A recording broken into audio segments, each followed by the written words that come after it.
off camera. On my way to heaven, we stopped and took a detour through hell. From a distance, things looked pretty okay. I needed a closer look to tell. A feast, great food and decorations, the finest delicacies ever cooked. All ages of gender and race and capacity were everywhere I looked. It appears that they have everything. So how can this be hell? My guide just smiled knowingly and said, look closer. Can't you tell? And then it struck me. They were not eating. They were looking starved and lean. And it appears they had no control over the seating. I asked, explain to me, what does all this mean? Oh, I got it. They can't bend their arms.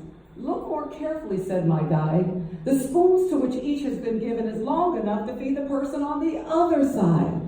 Ah, but why in all cases are they seated across and dependent on the person they hate the most?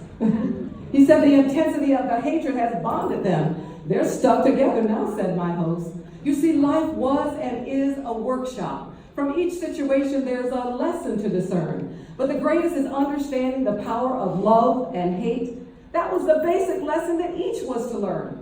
A black sat across from a white person who was fuming. I won't feed him, I am white. I'd rather starve than feed a black. To sit at the same table itself isn't right.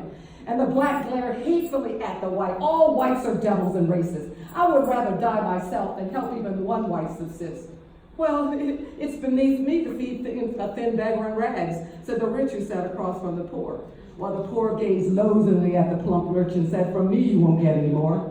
The one with the cross wouldn't feed the sinner. You're not worthy because you can't see. You're not, quote, one of the saved, so you'll never get fed by me. And the Muslim and the Jew hated each other. Both were still engaged in some earthly feud. Neither would feed the other. They just sat there staring at the food. Buddhists, Baha'is, and Baptists, all religionists, regardless their label, whoever they had exalted themselves above during life, they found seated now across the same table. And the woman held contempt for man because man said her role was for serving. Neither would feed the other. Neither felt the other deserving. Throughout hell, I saw opposites attract, each couple bewildered and filled with dismay. No group was absent from this place. Did I mention the straight and the gay?